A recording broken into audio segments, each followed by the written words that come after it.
Bapak Ibu Saudara, saatnya kita akan mendengarkan kebenaran firman Tuhan. Minggu ini tanpa terasa kita sudah memasuki minggu kedua dari bulan Maret. Dan itu artinya sebentar lagi kita akan merayakan yang namanya Paskah. Benar ya Bapak Saudara, tapi sebelum itu ada Jumat Agung pastinya. Untuk itu saya rindu ingin untuk sharing firman Tuhan hari ini tentang Paskah. Ketika kita berbicara tentang Paskah gitu ya, Paskah berbicara tentang bagaimana Tuhan turun ke atas dunia, berkorban untuk manusia, kemudian disalib, mati, kemudian bangkit di hari keberapa adik-adik? Ayo, hari keberapa? Ketiga, betul. Wah, pinter-pinter. Di hari ketiga. Nah, tapi Bapak Saudara tahu tidak? Arti kata Paskah atau bahasa Inggrisnya Passover itu sendiri berasal dari kata Pesak yang artinya itu dilewatkan gitu ya. Maksudnya apa tuh Kak? Artinya gitu ya. Aku coba next. Jauh sebelum Tuhan Yesus ada gitu ya di zaman perjanjian lama. Kalau kita tarik kisahnya gitu ya. Ada sebuah kisah tentang bagaimana Tuhan Allah membebaskan bangsa pilihannya. Adik-adik ada yang ingat bangsa pilihan Allah siapa? Bangsa apa? Hah? Bangsa Israel, betul ya. Nah sekarang kuis. Nah ini baru harus serius nih, kuis ya. Kuis adik-adik yang tahu jawabannya langsung angkat tangan, nanti ditunjuk baru jawab ya. Pertanyaan pertama, tadi Kak Daniel bilang bangsa Israel bangsa pilihan Tuhan yang dijajah. Nah pertanyaannya adalah bangsa apa yang menjajah bangsa Israel? Ayo angkat tangannya yang tahu. Kia? Hah? Yakin Mesir? Emang Mesir di mana? Betul Kia, beri tepuk tangan buat Kia. Betul, nanti Kia ikut Kak Daniel ilustrasi ya. Nanti dapat hadiah, tenang aja. Itu pertanyaan pertama. Yang kedua, siap-siap nih, yang sebelah kanan ya, yang sekarang sebelah kanan nih. Siapa nama nabi yang diutus sama Tuhan buat membebaskan bangsa Israel? Siapa? Elia? Hah? Ayo. Musa? Betul, Musa. Oke, jadi nanti Elia juga ikut keadaannya temenin di atas buat ilustrasi ya. Betul sekali, Nabi Musa. Jadi waktu itu Nabi Musa diutus sama Tuhan buat membebaskan bangsa Israel. Nah kalau adik-adik ingat, waktu itu penguasa Mesir saat itu nggak mau membebaskan bangsa Israel. Makanya Tuhan izinkan memberikan tulah ya adik-adik ya. Nah singkat cerita, di tulah yang terakhir Tuhan mau memberikan tulah di mana anak sulung atau anak yang paling tertua dari bangsa Mesir itu harus mati adik-adik. Waduh serem ya? Serem atau tidak? Serem ya. Tapi Tuhan Allah kita baik adik-adik terhadap bangsa Israel. Dia bilang ke Nabi Musa, hei Nabi Musa bilang ini sama bangsa Israel. Kalau kamu mau dilewatkan seperti kata tadi Pesak, kamu harus mengorbankan domba, anak domba gitu ya. Jadi kamu harus potong. Terus darahnya harus kamu torehkan ke pintu-pintu rumah kamu. Jadi ketika malaikat maut lewat, malaikat maut lihat, wah ini ada tanda, ada stempel, ada darah di depan pintunya itu. Itu artinya ini adalah bangsa pilihan Tuhan. Oke, berarti aku lewatkan. Nah yang perlu dicatat Bapak Ibu, ini kata-kata yang luar biasa. Di sini ditulis dilewatkan, tidak ditulis dengan kata meleset. Kenapa? Karena ini sengaja di skip, dilewatin gitu ya. Bukan tidak menggunakan kata miss yang artinya meleset. Jadi Tuhan ini memang sengaja ketika dia sudah melihat ada darah berarti di situ ada yang namanya perjanjian. Sama-sama bilang perjanjian. Perjanjian. Nah itu kisah tentang perjanjian lama. Kita fast forward ke depan. Ini dari perjanjian baru. Di perjanjian baru gitu ya. Sama ada yang dikorbankan, tapi kali ini yang dikorbankan adalah seorang anak manusia. Dia adalah 100% manusia, tapi dia 100% juga Tuhan. Tuhan Yesus kita yang harus mati gantikan kita untuk menebus dosa umat manusia. Luar biasa gak Tuhan kita adik-adik? Luar biasa gak Bapak Ibu? Baik ya Tuhan Yesus kita. Jadi kalau Kak Daniel boleh ilustrasikan gitu ya. Pulpennya ada, oke. Sebentar ya. Apakah ini? Oke. Kita pelajaran menggambar hari ini. Siapa yang mau lihat Kak Daniel gambar? Nggak ada.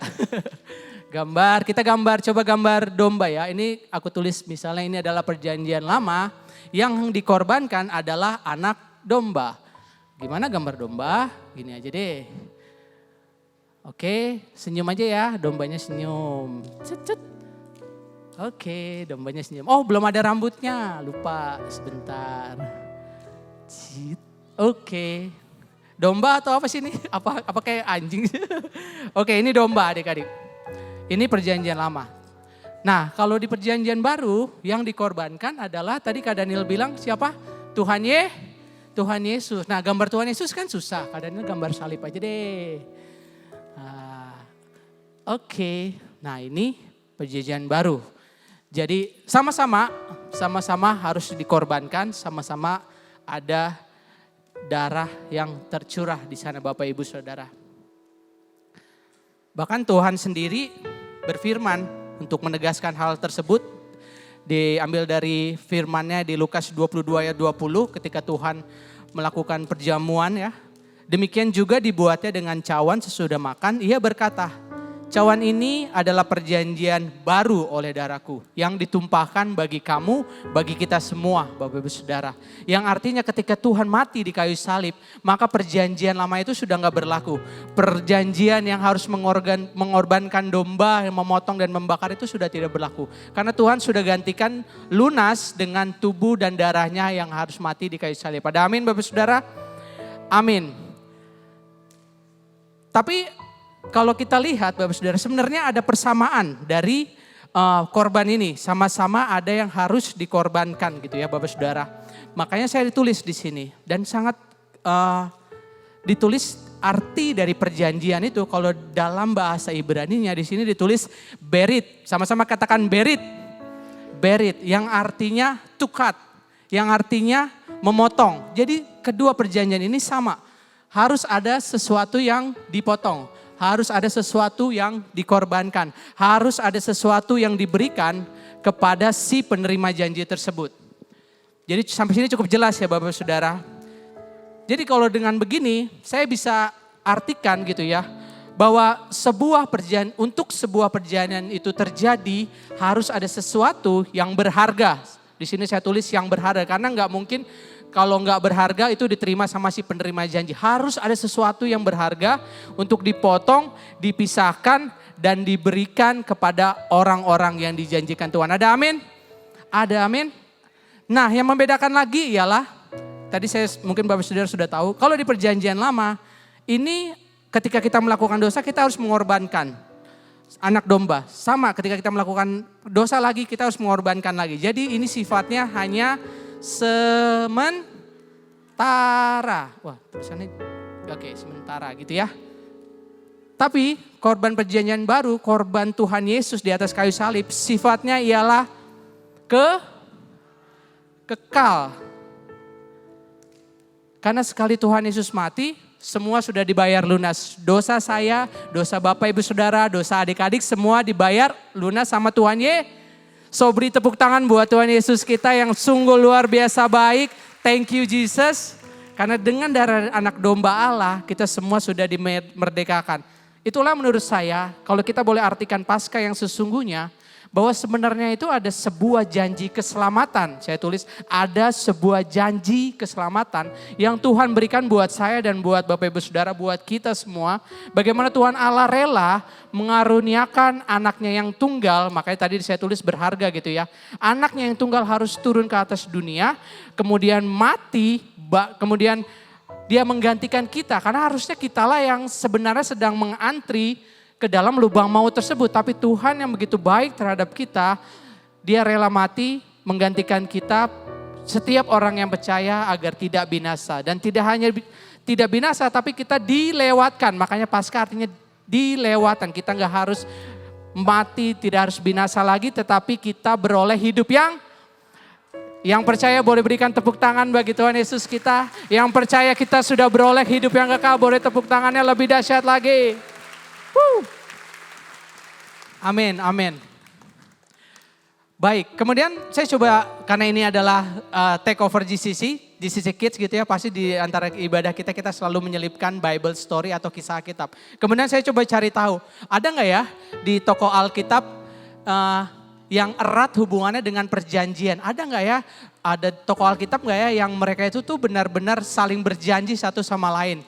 Kemudian saya cari referensi dari YouTube, dari Google gitu ya. Sama scrolling Instagram, TikTok gitu. Bapak Ibu kenapa menghakimi saya gitu? Sama Bapak Saudara, saya juga pasti akan buka sosial media, suka cari referensi di internet gitu ya. Selain dari Alkitab tentunya. Dan yang lucu ialah saya ketemunya itu referensi berita tentang seorang komikus terkenal, anak 90-an pasti tahu. Dia itu meninggal, namanya Akira Toriyama, anak 90-an boleh lambaikan tangannya. Yang tahu kisah tentang Dragon Ball, tahu? Wah, tahu, komikal tahu ya. Ada Son Goku dengan Vegeta. Nah, anak-anak sekalian gak relate. Kalau saya tanya, ada Upin dan Ipin, baru relate Upin dan Ipin. Ada Doraemon dan Nobita, baru relate. Cuman ketika saya dengar itu, oh oke, berarti perjanjian ini harusnya antara dua sahabat nih. Saya langsung saya cari referensi Alkitabnya siapa. Ternyata ketemu Bapak Saudara. Tentang kisah dari Daud dan siapa nih? Dan Yonatan. Nah saya mau undang teman kita tadi yang sudah jawab, boleh join bersama saya di panggung. Kita akan coba ilustrasinya sambil kita akan membaca kebenaran firman Tuhan. Kisah Daud, persahabatan Daud dan Yonatan, bagaimana mereka mengikat janji. Mereka bestie gitu ya, teman dekat dan erat gitu ya. Oke. Boleh di sini Kia. Kita sama-sama baca ya. Kita sama-sama baca. Kia karena pegang ini berarti Kia adalah Yonatan ya. Kamu pura-puranya Yonatan. Apa kamu mau jadi Yonatan beneran? Dan Elia jadi Daud. Iya, Elia jadi Daud. Ya, kita sama-sama baca gitu ya. Dari 1 Samuel 18, 3 dan 4. Yonatan mengikat perjanjian dengan Daud. Coba kamu tos dulu. Tos, tahan yang lama, pegangan yang lama. Tos, tahan yang lama.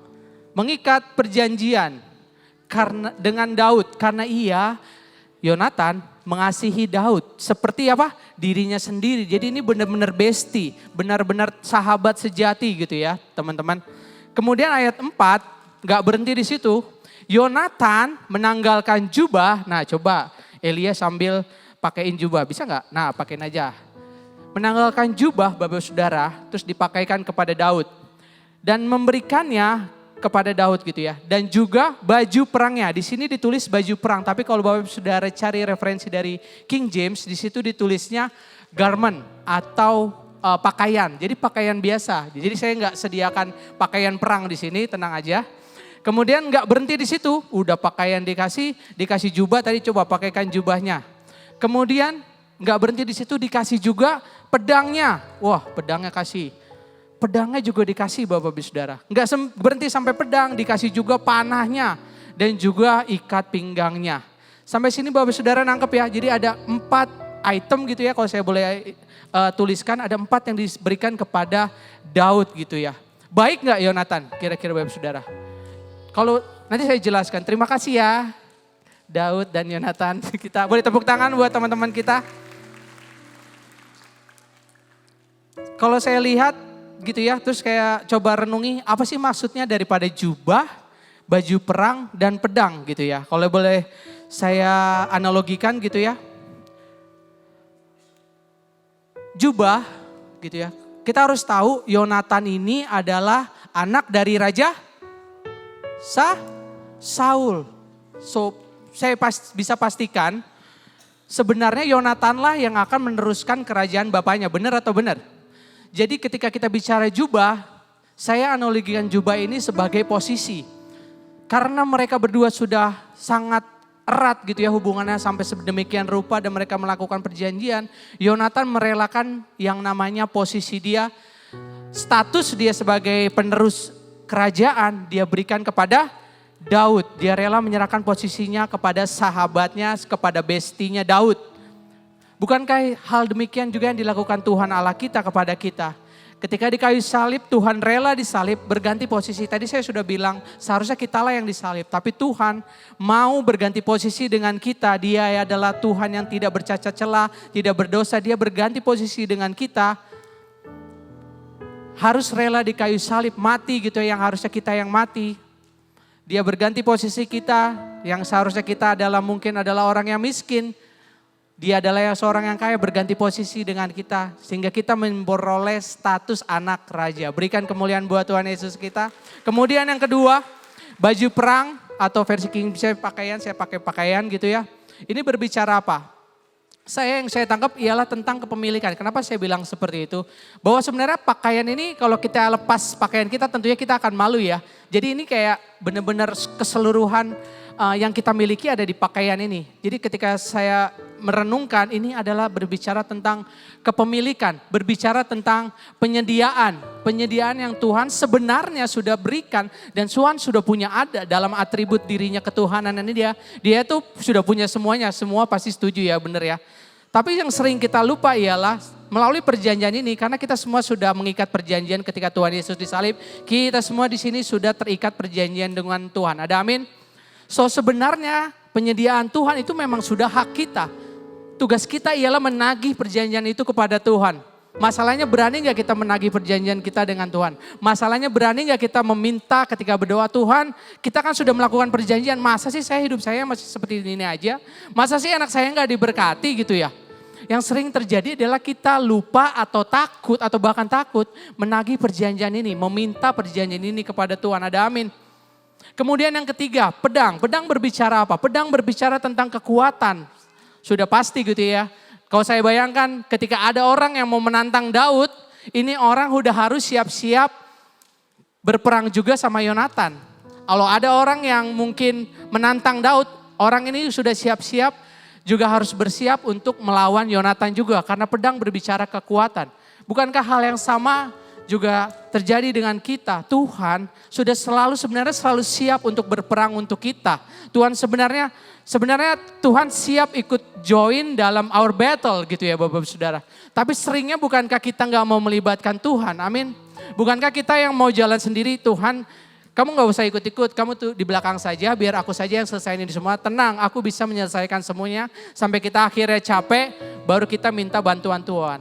Hey, at first time Tuhan itu sudah siap berdiri di depan kita untuk fight our battle. Jadi kita sebenarnya gak harus capek atau ngoyo gitu ya untuk fight our battles. Karena sebenarnya Tuhan sudah melimpahkan kuasanya untuk kita. Ada amin? Terus dengan begitu kita sekarang tahu sebenarnya Bapak Saudara. Yang asalkan kita bergaul karib dengan Tuhan. Seperti dalam firman Tuhan di Mazmur 25 ayat 14 ini rahasianya. Tuhan bergaul karib sama seperti Daud dengan Yonatan yang bergaul karib. Dengan orang yang takut akan dia. Ini kata kuncinya. Hanya kepada orang yang takut akan dia. Maka perjanjiannya diberitahukannya kepada mereka. Ada amin? Makanya gak heran ketika orang dekat sama Tuhan, yes mungkin memang badai terjadi dalam hidup dia.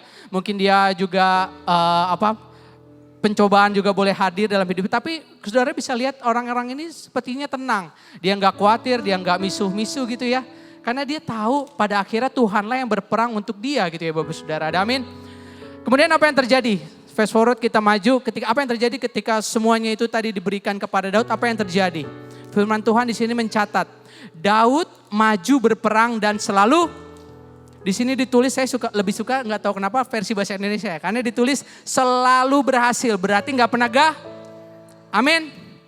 Ketika Yonatan memberikan semua atributnya ke Daud, Daud menjadi orang yang berhasil. Dan bukannya saya mau mengecilkan Daud ya Bapak Saudara, karena saya percaya kalau tidak ada atribut dari Yonatan, saya nggak yakin ini semua keberhasilan ini bisa dicatat dalam Alkitab. Kenapa? Saudara harus tahu bahwa pada saat itu Raja Daud itu tidak disukai oleh raja sebelumnya, Saul, benar ya?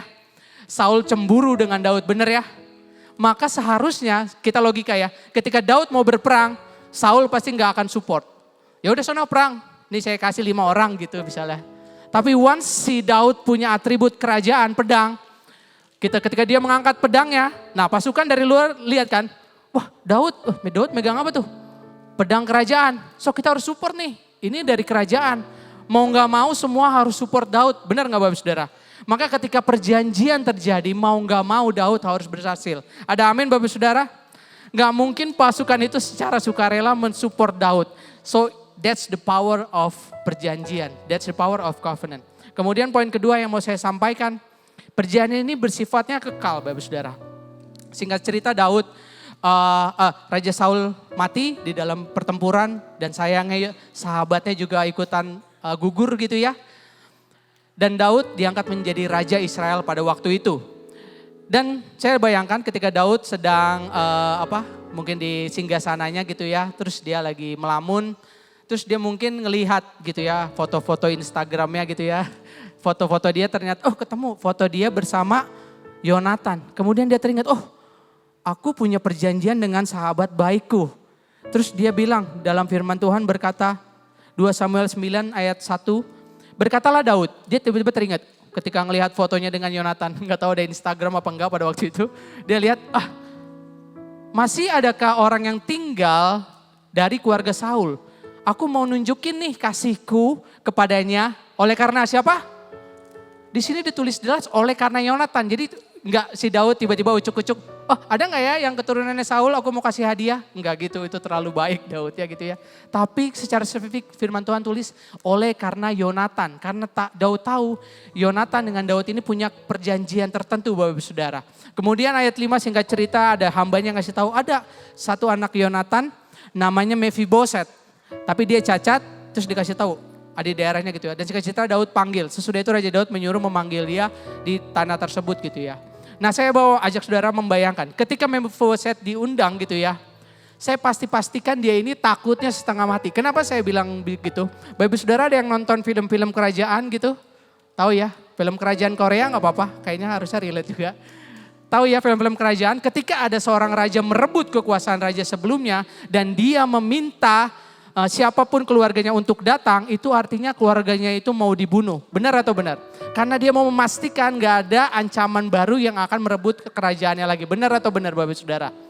Saya bisa bayangkan, saudara bisa bayangkan Mephiboset ini cacat. Jadi dia waktu kecil ketika Saul diserang dia kabur sama hambanya gitu ya. Dia digendong, jatuh makanya cacat. Ini orang udah cacat terus diundang ke kerajaan dari seorang raja yang merebut kekuasaannya dari kakeknya gitu ya. Dia pasti takut setengah mati Bapak Saudara. Tapi lucunya dia datang gitu ya ke kerajaan, dia udah deg-degan pasti udah keringetan setengah mati gitu ya. Dia dimasukin ke sebuah kamar tiba-tiba ada yang ngetok-tok. Permisi Bapak Mephiboset. Dia udah takut nih, udah deg-degan. Tapi kok suara cewek ya, dibuka pintu. Cet, Bapak Mephiboset mau mandi air hangat dulu atau mandi air bunga? Dia pasti kaget setengah mati Bapak Saudara. Ini maksudnya apa? Maaf Bapak, mungkin Bapak mau langsung makan. Bapak ada alergi tertentu mungkin sama daging atau sama kacang. Ini maksudnya apa? Ternyata Mephiboset ini diundang jamuan satu meja makan sama raja Bapak Saudara. Keren atau keren? Ditulis dalam firman Tuhan 2 Samuel 9 ayat 7. Karena Daud udah pasti ngelihat gelagatnya si Mephiboset ketika duduk dia mungkin kayak canggung udah gitu kan. Dia agak cacat gitu, dia udah deg-degan segala macam. Daud langsung bilang, hey janganlah takut. Sebab aku pasti dia tulis, aku pasti akan menunjukkan kasihmu kepadamu. Sekali lagi ditulis, dia ingetin lagi perjanjian dia sama Yonatan. Oleh karena Yonatan ayahmu, aku akan mengembalikan kepadamu segala ladang Saul nenekmu dan engkau akan tetap makan. Ini paling keren banget, engkau akan tetap makan sehidangan dengan aku. Terus saya mulai kepikiran, bukankah di Paskah ini kita sering merasa terintimidasi? Nggak tahu dengan Bapak Saudara. Memang saya waktu belum percaya sama Tuhan, ketika kita berbicara Paskah, saya udah pasti keburu terintimidasi. Aduh hari Jumat Agung lagi, nanti siap-siap deh gereja putar tentang penyalipan Tuhan. Terus saya merasa, ini pasti mau saya suruh bertobat. Mau ngingatin lagi, pasti saya orang berdosa gitu. Saya udah gak layak, ini mau diingetin seperti itu lagi nih. Ayo kamu harus bertobat, Tuhan udah berkorban. Kita udah merasa terintimidasi duluan. Kemudian Tuhan kasih satu rema yang luar biasa menurut saya. Tuhan bilang, His cross was not meant to punish you. Salibnya bukan dimaksudkan untuk menghukum saudara, bukan untuk menakut-nakuti saudara. Tapi sebaliknya salibnya justru bermaksud untuk memberkati saya dan saudara. dan juga terlebih itu memberikan Jadi siapa daripada saudara yang percaya sudah merdeka, yang percaya sudah diberkati, boleh berikan tepuk tangannya buat Tuhan Yesus kita. Adik-adik juga mungkin seperti itu ya, takut sekolah minggu karena aduh nanti kalau sekolah minggu ditanya-tanyain mulu, takut. Aduh kalau mau sekolah minggu takut ada Bible quiz nanti kalau nilainya jelek nanti dihukum. Jangan adik-adik, jangan takut. Karena justru di dalam sekolah minggu kita belajar tentang kebenaran firman Tuhan.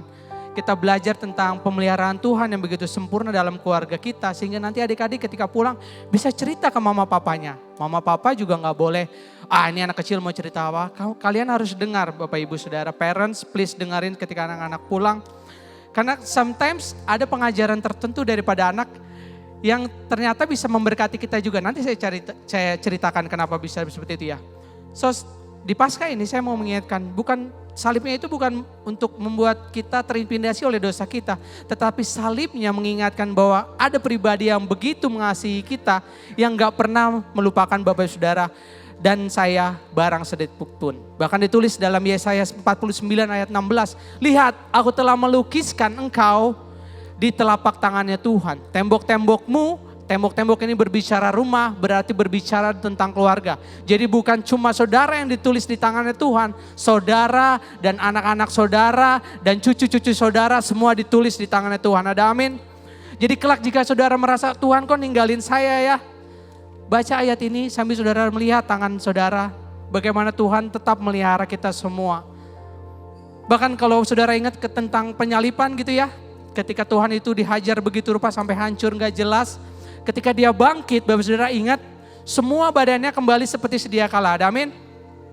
Tapi ada satu luka yang gak sembuh. Apakah itu karena dokter dari surga kurang canggih? Ataukah mungkin asuransinya gak cover Tuhan? Tangannya tetap berlubang Bapak Saudara. Dari semua luka yang ada dalam tubuh Tuhan, Tuhan tetap sisakan lubang di dalam tangannya. Kenapa Bapak Saudara? Karena itulah tanda perjanjian yang sudah Tuhan ikatkan di atas kayu salib. Perjanjian keselamatan yang sudah Tuhan berikan kepada saudara dan saya. Perjanjian berkat yang sudah Tuhan akan pasti sediakan buat anak cucu saudara. Perjanjian kesehatan yang saat ini mungkin sedang sakit. Tuhan sudah berikan perjanjian, hey aku sudah punya kesembuhan. All you have to do, apa yang harus saudara lakukan adalah cukup meminta Bapak Saudara.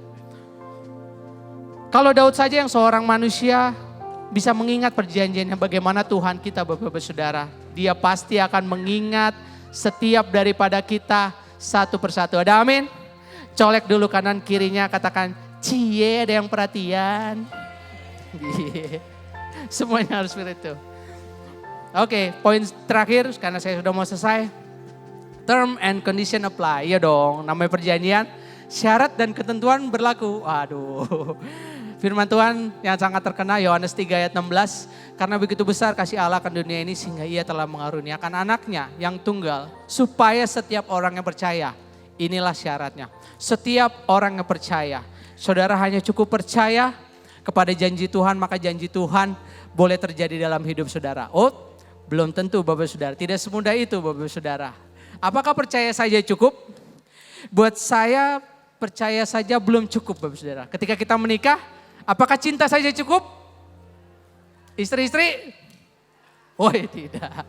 Tentunya kita harus merawat istri kita gitu ya. Kita harus memberi uang belanja yang lebih gitu ya. Kadang kelebihan, nggak ditransfer balik. Kadang kita harus, istri juga harus memasak yang enak-enak untuk suami.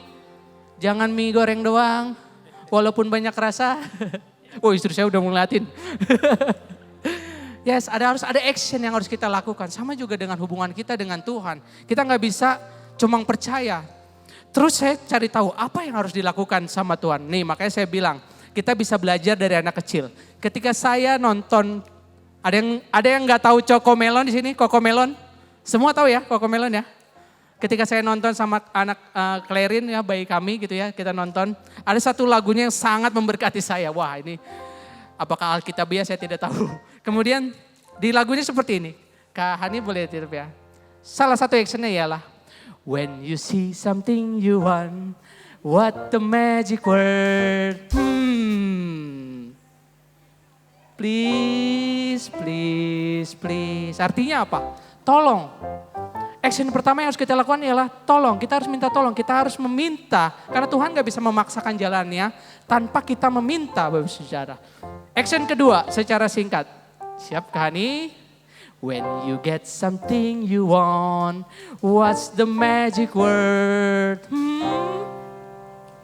Thank you, thank you, thank you. Jangan cuma minta dong Bapak Saudara. Ketika Tuhan berikan, saudara harus berani bilang terima kasih.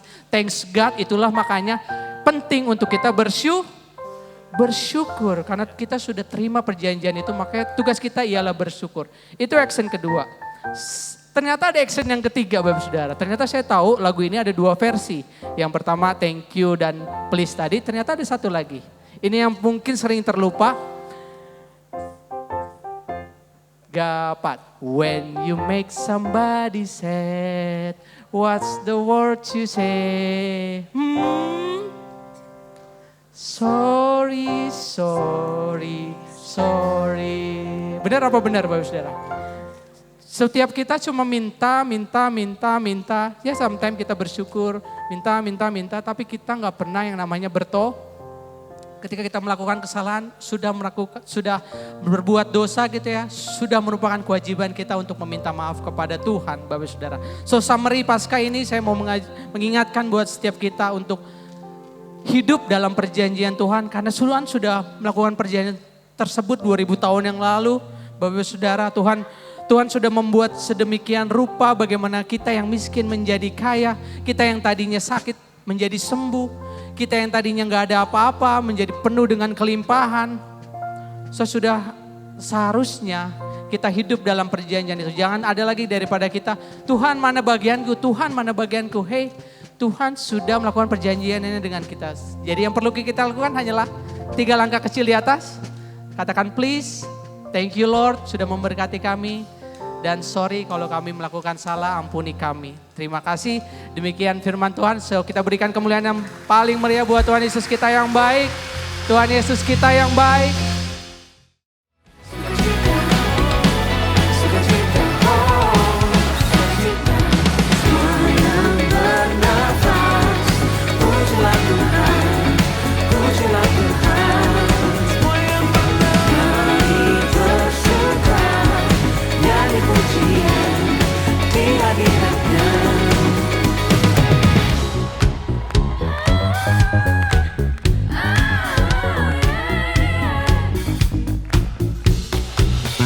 Thank you.